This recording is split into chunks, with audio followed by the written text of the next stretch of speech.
At sunod naman ay pag-usapan natin itong pahayag ni VP Sara Duterte, mga kababayan, na binusalsal po ni Attorney Claire. Dahil nga po, mga kababayan, nagyabang na naman itong si VP Inday Sara na isang araw lang daw po kung seryoso daw ang Pangulo ay isang araw lang masosolve na ang usapin ng flood control anomalous.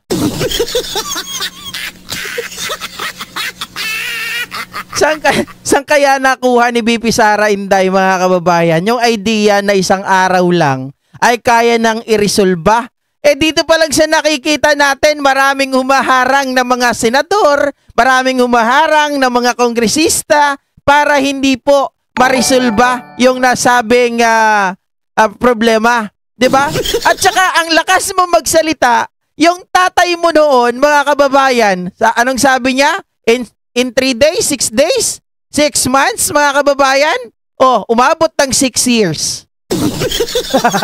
Hindi nga niya nasolusyonan ang problema noon sa droga na kanya pong ipinagpipilitan na kayang-kaya niya. Okay?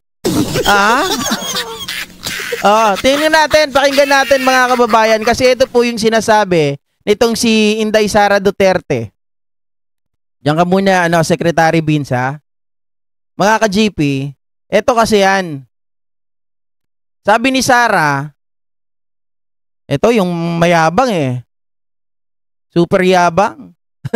Ayan, sabi niya ganon. Kung seryoso talaga ang presidente, tapos na yan, isang araw lang.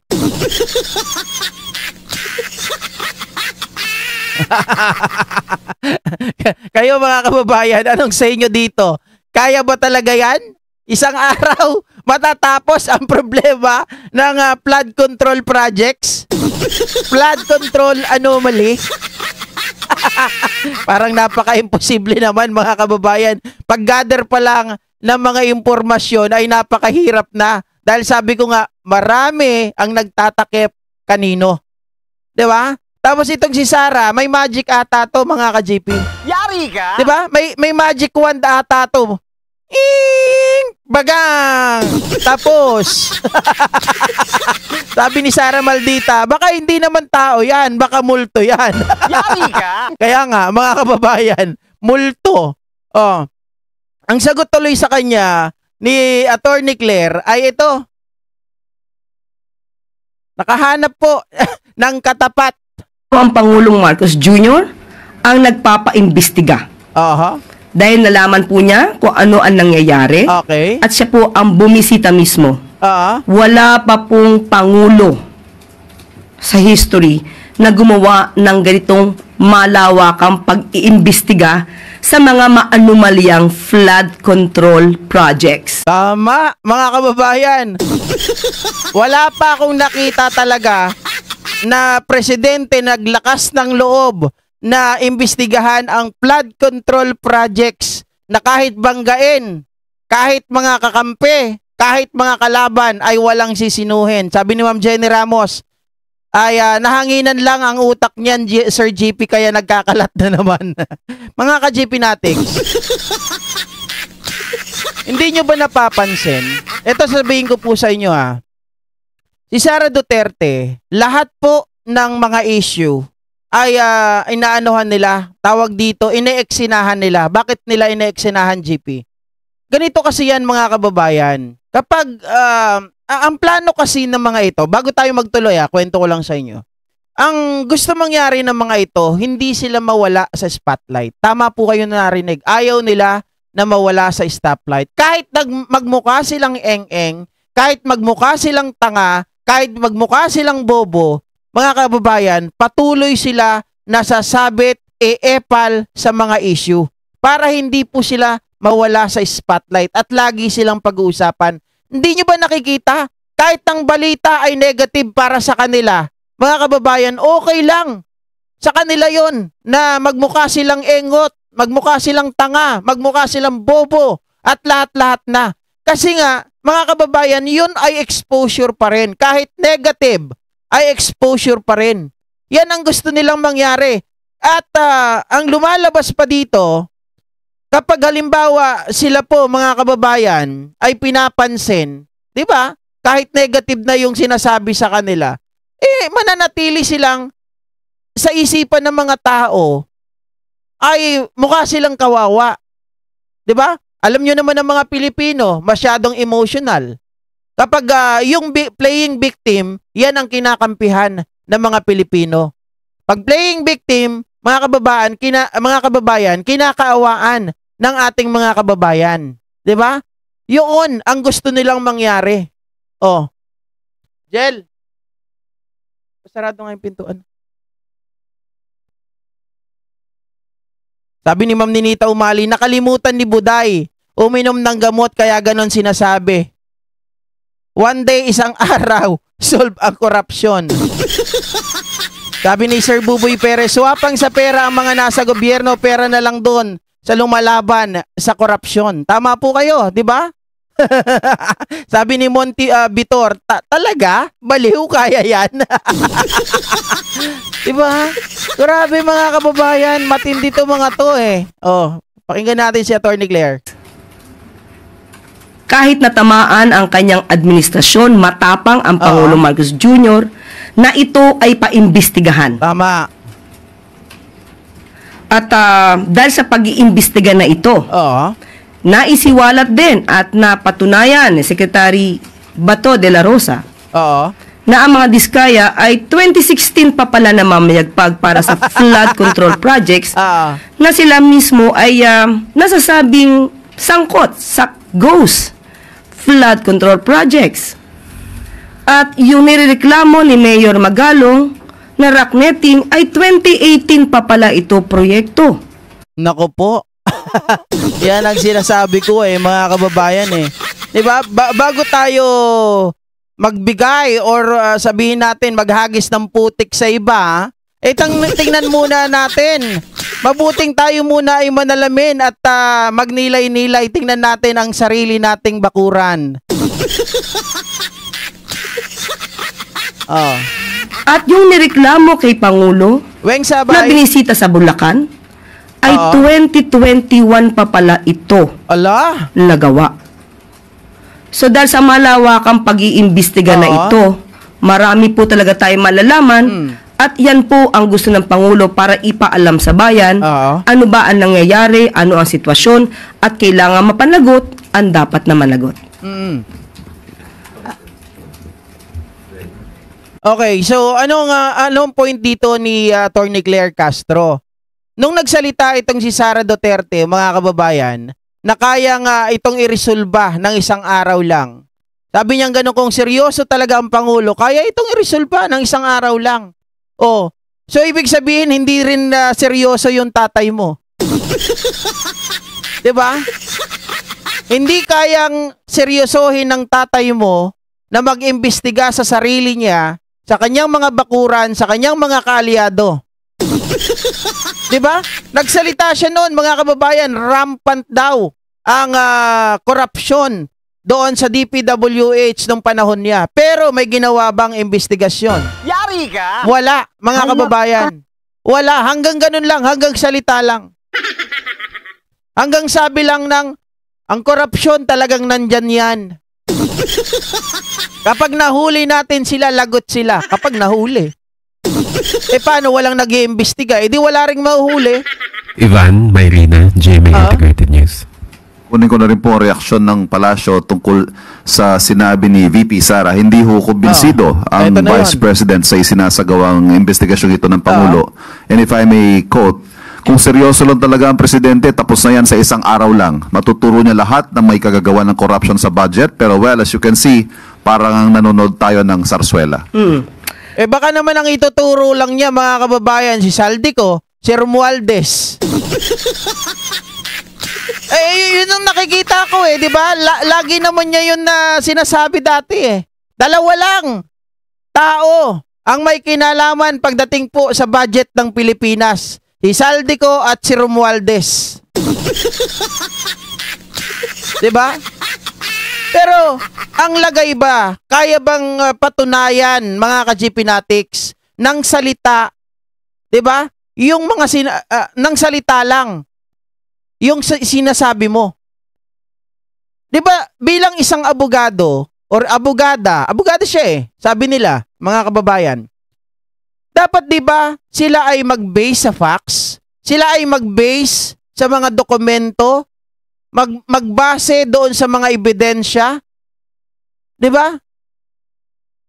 Para ano, mga kababayan, to substantiate the allegation against those people na binabanggit mo. Pero kapag ikaw ay nyaw lang, eh wala po yan. Maaring tama ka na yung mga dalawang tao lang na yon ang talagang may kinalaman o ang sila lang ang nagpapaikot ng pera sa Pilipinas. Si Saldico at itong si Romualdez na sinasabi niya. Pero ang tanong, kaya niya bang patunayan? 'Di ba? Meron ba siyang ilalabas na ebidensya? Kasi ako naniniwala, mga kababayan, na wala siyang ebidensya. Lahat ng kanyang naririnig, nung tinatanong siya dati, kung paano niya nalaman, tanong niyo daw kay Ungab. Mga kababayan, so ibig sabihin, ang lahat ng sinasabi ni Sara Duterte ay pawang mga marites lamang. Itanong nyo kay Ungab eh. Wala silang hawak na ebidensya. Mga kababayan, yun lang yung kanilang naririnig, yun lang yung kanilang nauulinigan, di ba? Yun lang yung kanilang imahinasyon. Bakit kamo, GP? Mga kababayan, alam ko ang utak ng mga Duterte. Alam ko ang utak ng mga tao na yan. Kapag sila po ay may ebidensya, agad-agad po nila yan ilalabas, ipagmamalaki, isasampal sa taong bayan kapag meron. Pero dahil wala, mga kababayan, hanggang turo lang yan. Do you think, kung meron silang hawak na ebidensya, hindi kaagad nila ilalabas? Of course not, mga kababayan, mga bida-bida yung mga yan. Kapag bida-bida ka, di ba, pag may hawak ang ebidensya, wala nang kakeme-keme pa. Wala nang paligoy-ligoy. Ibibigay mo kaagad yun. Oh, ito, ebidensya, oh. Oh, ito, oh. Igaganon lang yan. Pero walang hawak ang mga ito. Diba? Ngiw. Oh, sabi ni Ma'am Luz Biminda Martinez. Yun naman po talaga eh, Ma'am Chanel Paris, yan ang katotohanan. Walang hawak na ebidensya sila BP Inday Sara. Kaya nga wala silang maipakita eh. Dahil kung may ebidensya yan, matagal na po yan isinambulat sa buong Pilipinas. Okay, isang araw lang matatapos ng investigasyon? That is absolutely preposterous. Ang Pangulong Marcos Jr., hindi po siya nagsasagawa ng investigasyon ala tokhang way. Nirerespeto ng Pangulo ang due process, nirerespeto ng Pangulo ang human rights. So kaya po dumadaan ang lahat sa proseso. Tama. Kung isang araw lang po dapat ito na imbestigahan, sana po ay ito ay kanyang nasuggest noon sa kanyang ama dahil mismo ang dating Pangulong Duterte ay umamin na maraming ghost projects rampant noon. Oy, kalokohan lang pala daw yun, Sara eh. Tama, kalokohan lang. Hindi mo kayang pwedeng gawin yun. Isang araw, investigasyon. Mga kababayan, ano ka, may magic wand? Kahit si mga kababayan, si Detective Conan, hindi niya kaya ng isang araw yan.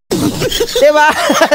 Sino ba si Detective Conan, GP? Oh, yung mga 90s dyan, di ba? Nanonood naman siguro kayo, Detective Conan. Oh, mga kababayan, napakagaling na investigador. Oh, di ba? Mga kababayan, nasa-solve niya yung mga talagang imposible na ma-resolve ng mga kaso. Di ba? Pero hindi niya rin kaya ng isang araw yung pag-iimbestiga na yan. O si Sara Duterte kaya, may magic wand. Sabi ni Mama Alin Arsena, syempre sir, laway lang ang puhunan. Kaya nga eh, di ba? O eto, mga kababayan, yung pinapakita ni Attorney Claire Castro, di ba?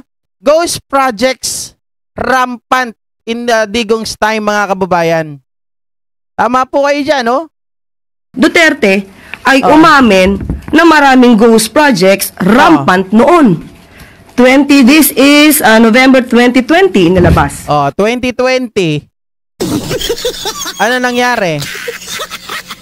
Wale, di ba? Sabi ni Ardayan, kahit si Superman, hindi kaya yan in one day. Di ba? Oy, shoutout kay Sir Eduardo Ordonez Ay, tama ba? Mga kababayan, tama ba yung ano? Teka lang Oy, nakalimutan ko apelyido ni Sir.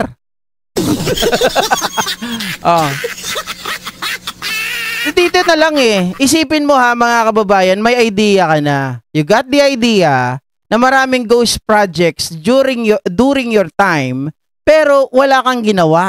Mga kababayan, sabi ng mga DDS, marami nga silang mga pinano Marami silang mga sinuspinde. Sinuspinde. Pero yung pagsuspende nila, kung titingnan ninyo mga kababayan, ay isang malaking gag show lang. Bakit? Bakit nasabi natin na gag show, GP? Isipin nyo mga kababayan, mga ka-GP. Sinuspende ang isang kumpanya. Yung mga diskaya, di ba? Sinuspende sila. Pero, mga kababayan, nakapagtayo sila ng other. Di ba? 8 pa nga Yung naitayo nila na bagong kumpanya nila na sila lang din ang nagbibidding. So, ibig sabihin, mga ka-GP, mga tinarantado sila ng mga ito or nagpatarantado o baka nga sila pa ang nagsabi niya, oy, ganito muna suspindihin namin yung mother company ninyo. Pero syempre, para ipalabas lang yan sa publiko na tayo ay gumagawa ng tama, 'di ba? Na nag-i-implement tayo kapag may nakita tayong mali ay ipahinto natin, ipasuspindi natin. Pero ang gawin nyo, ganito. Gumawa uli kayo ng kumpanya nyo. Okay? Ipangalan nyo sa iba.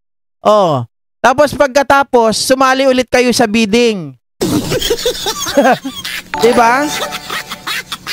Oy, ma'am, salamat Ma'am Leticia Fernando sa pag-share ng blessing Salamat. Ganun lamang mga kababayan para lumabas na itong mga to ay kunwari bida. Kunwari sila sinasawata nila yung problema sa flood control. 'Di ba? Na yung mga peke na may problema dito sa kanilang korporasyon, sa kanilang kumpanya, pansamantala tigil muna kayo. Pero hindi natatapos diyan. Gawa lang ulit kayo ng kumpanya nyo. Sali kayo sa bidding, kayo ang mananalo. Dahil alam yung kumpanya na yan, siyam naman kayo, 'di ba? Kahit maglaban-laban, kayo pa rin ang panalo.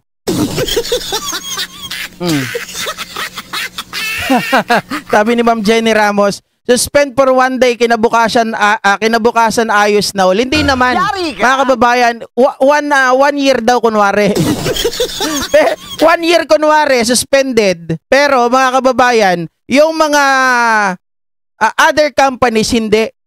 So wala din. Wala ring silbi. Kasi nga, napapaikot lang tayo. 'Di ba? Pero parang pinakita lang sa taong bayan na gumagawa sila ng paraan na pinipigilan nila ang korupsyon. Pero ang totoo, mga kababayan, na micromanage nila ang mga utak natin. 'Di ba? Nung panahon ni Digong, akala natin, ang galing talaga ni Digong Duterte. Biruin mo na kaya niya 'yon, nahanap niya 'yon, nasuspindi niya ito mga ito. Pero behind the scene, mga kababayan, ay meron palang mga pag-uusap. 'Di ba? Meron palang under the table. Paano natin nasabing under the table? Paano umaalagwa pa rin ang ibang other companies nitong mga ito? Despite the fact na sila po, yung mga kasali sa korporasyon na yon, 'di ba? Ito ay nasuspindi na, pero nakakasali pa rin sila sa ibang korporasyon. Sa madaling sabi, mga kababayan, may korporasyon at may korupsyon. 'Di ba? May proxy ang nasuspend. 'Di ba, Sara Maldita? Ganun naman at hindi lang isang proxy, mga kababayan. Pagkadami-dami ng proxy at sila lang ang nagbibidding. Kunwari nga lang palalabasin lang na kunwari ay may nagbidding. Tawag nila doon bidding-biddingan or fake bidding. Oh. Hindi, yung mga construction workers, wala namang problema doon, Jules. 'Di ba? Wala naman silang kinalaman doon eh. Mga construction workers, gawa lang yan ng gawa. Kung ano ang iutos sa kanila ng mga foreman nila, yan lang yung gagawin ng mga yan. Wala silang kinalaman, 'di ba? Ang may kinalaman talaga dito, yung mga construction firm. 'Di ba? Yung mga companies na yan. Oh.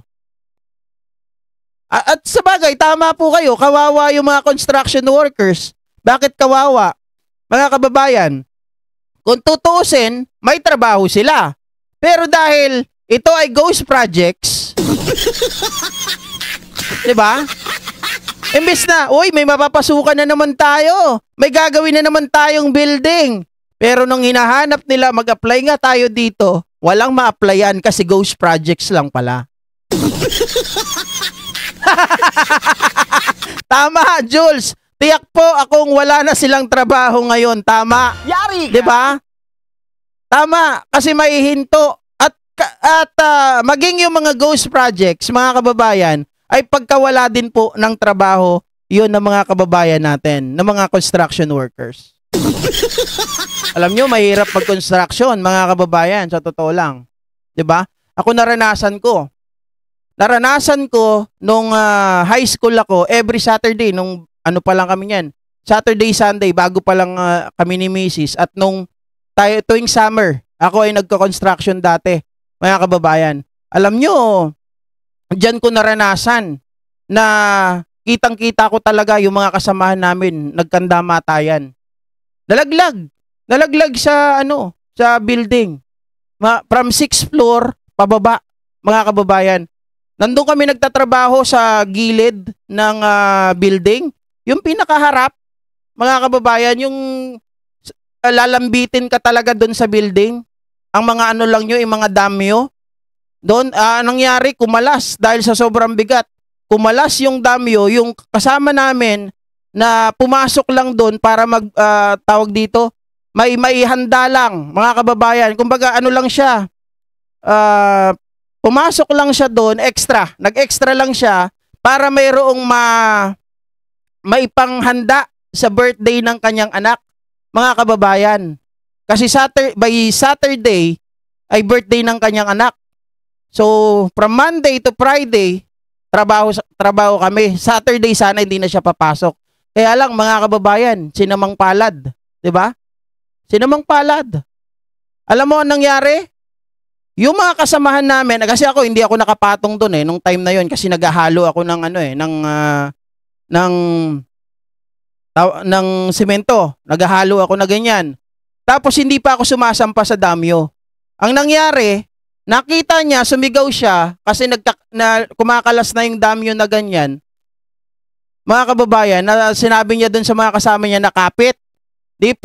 Napakapit siya. Kaya lang, nung pagsigaw niya, ay ito na, ang nangyari doon sa mga kasamahan niya. Nagkanya-kanyang panic. Nung nagpanic, di lalong bumigat, mga kababayan. Lahat sila nalaglag. Ilan sila doon? 3 ata sila sabay-sabay na nahulog. Pero siya yung talagang napuruhan, namatay. Yung iba, na ospital. Kaya lang, baldado na rin ang mga katawan. Diba? Kaawa-awa. Mahirap sa construction, mga ka-JP Natics. Lalo na kapag ang boss mo ay magulang. Ako dati halos makipag-away din ako sa boss ko dati. Yung namin, ano ang tawag doon? Nakalimutan ko tawag sa kanya Pero mason siya. Mason tapos contractor din ata tawag sa kanya. Pero maliit lang na subcontractor. Ngayon, mga kababayan, ang ginagawa niya, ang style dati halimbawa ako, labor lang ako noon Aba, ang pinapahawak sa akin, isang labor, 3 mason. Mga kababayan, ang sahod ko ay arawan. Pero ang trabaho, pakyawan. Ala, grabe talaga, ang tindi. Malaki pa katawan ko noon, 6 packs pa talaga ako Grabe yung pangkakawawa sa akin nung ano na yon. Binagsakan ko yun, mga kababayan. Binagsakan ko talaga ng ano yun, ng hollow blocks yun sa paa. Mabuti na lang naka-safety shoes kung hindi. Sigurado, yung paa nun, wasak. Dahil yung ano namin nun, yung hollow blocks, kulay ano yun, mabigat, hindi siya yung ampaw. Mabigat yun, pang building talaga, kulay itim. Pag binagsak mo yun, buo pa rin. Ganun yun, mga kababayan. Paano? Piruin mo dapat 1:1. Isang labor, isang mason. Dapat nakatutok lang. Ang gawain ko, isang labor ako, 3 mason, magkakahiwalay pa sila. Ang hirap nun. Pag magkakahiwalay ng pwesto, may pwesto dito, may pwesto doon, may pwesto doon. Tapos ikaw lang mag-isa ang labor. Kawawa ka talaga, mga kababayan. Kakayanin mo yung 3 mason, magkakatabi lang sila. Tapos dito ka lang. Okay lang yun, walang problema. Pero kapag hiwa-hiwalay, tapos kukuha ka pa ng mga materyales sa baba, sa pinaka-ground floor, iaakyat mo, naku po, grabe talaga. Talagang yung wala nang matitirang pawis sa siguro sa'yo. Ang problema pa niyan, wala pang mga pakisama, yung mga mason na yon. Alam nyo, binubuli nila ako, mga kababayan, sinasabi pa sa akin, ang laki-laki ng katawan mo, ang tamad-tamad mo, ang bagal-bagal mo pala, sabi niyang ganon. Mga mason, kasi pakyawan ng trabaho nila. Ala, sige, ano yan, mga kababayan, puro palitada, rebukada, lahat, sabay-sabay na. O paano mo maasikaso yun? Magkakahiwalay ng pwesto. Sa buwisit ko talaga, sabi kong ganon. O sige, yun pala eh. Ano pala ako eh. Hindi pala ako maayos magtrabaho eh. Sabi nila, makupad pala ako ha. Sige, makupad, mga kababayan, pag sabi sa akin ng ganyan. Kasi buhat ko yung ano eh, yung 4-4, ganyan buhat ko na hollow blocks na mabibigat. Ano yun eh. Yung malaking sukat sa ata yun. 4, sabay-sabay. Tapos hinahaltak, edi yung ano ko, yung balikat ko, sumasabit, masakit. Ang ginawa ko, eto nagmamadali ka oh, ibagsak ko nga sa paa, mga kababayan, sabay uwi. Oh, tapos nung swelduhan na, hindi sa akin binibigay yung pera. Sabi ko sa kanila, sige, abuloy ko na sa inyo yan. Bahala ka sa buhay. Ka-birthday ko pa naman yon, mga kababayan. Ka-birthday ko pa naman yung namin na yun, yung bossing-bossing namin na yun. Kaya lang, hindi na siya talaga nakaano sa akin. Hindi na siya nakaporma sa akin. Kanila na yun. Yung 5 araw na si pinasok ko, hindi naman sila yayaman dun eh. O ngayon, kita mo, naghihirap na ngayon.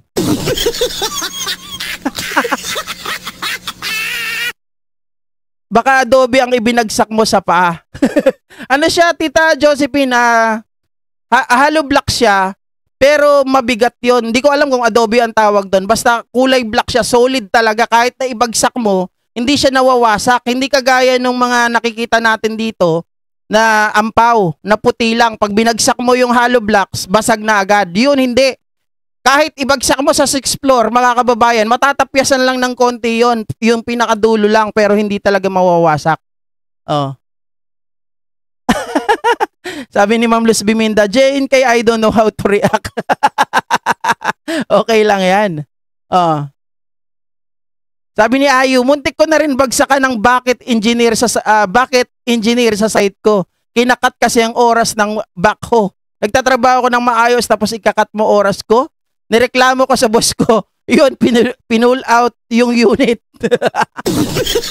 Hindi, marami talaga mga siraulo sa ganyan. Pero nagtiis ako noon, mga kababayan, para lang makapag-aral ako nung college ako.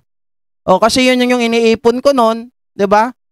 Para lang makapag-aral at the same time para makapanligaw sa asawa ko. 'Di ba? Syempre kahit papaano kailangan may sarili kang pera 'di ba? Oh, yun yung pambili ko ng flour, pambili ng kahit ano.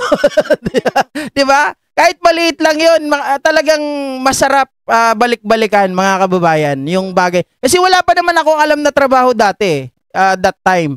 Pero lahat pinapasukan ko, 'di ba? Pero 'yun ang pinakamahirap talaga na trabaho na naranasan ko sa construction. Hindi basta-basta. Lalo na yung makakita ka ng namamatay sa harapan mo. Yun ang pinakamahirap. Kaya simula nun, hindi na rin ako pumunta sa labas ng mga kababayan ng building. Yun doon sa mga gilid nila, aakyat ka doon, magpipintura, aakyat ka doon, maghahatid ka ng ng halo. Nako, ayaw ko na noon. Baka mamaya matuluyan tayo, 'di ba? Oh. Okay, so mga kababayan, magandang umaga po muli sa inyong lahat.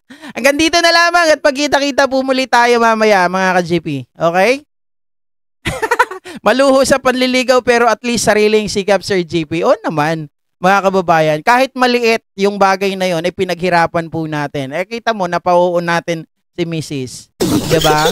Oh. Diba? Oh. Ayan na. May epal na yung Mrs. ko dito. Salamat muli sa inyong lahat, mga kababayan. Naikwento ko lamang ang talagang masarap na nakaraan, di ba? Hindi natin makakalimutan kasi ang lahat ng bagay, sabi ko nga, hindi tayo mapupunta sa magandang kalagayan kung hindi tayo dumaan sa isang pagsubok na talagang magagamit natin pagdating ng panahon. Yung sipag, tiyaga, di ba? Na kahit na ganito tayo, may kapansanan tayo, mga kababayan, ay hindi naman po tayo nagpapahuli, hindi rin tayo, kumbaga, hindi natin idina-down yung sarili natin, hindi rin po tayo nagpapatalo sa pagsubok. Kasi alam natin, ang isang may kapansanan, mga kababayan, nahihirapan yan lumaban sa hamon ng buhay. Pero tayo, hindi tayo ganon. Lahat ng patas ay ginawa natin. Maging sa mga magagaling, di ba, tayo, naging gwardiya rin tayo, biruin nyo, ganito ang itsura, ganito yung kalagayan, naging gwardiya. After that, nag-aaral din ako sa call center dati. Napagsabay ko yon, mga kababayan, duty sa gabi, tapos duty sa umaga. Nag-aalaga pa ako ng tatay ko dati, nung bago ito mamatay. Oh. Ako binigyan ng bulaklak ng kalabasa flowers na ulam pa. Yun ang masarap doon. Diba? Double purpose. Oh.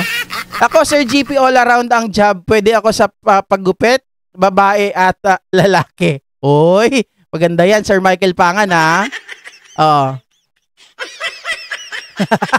Nancy, si GP, ano? Oh, ibinibisto ang paliligaw sa'yo. Anyway, bye-bye ulit, mga kababayan.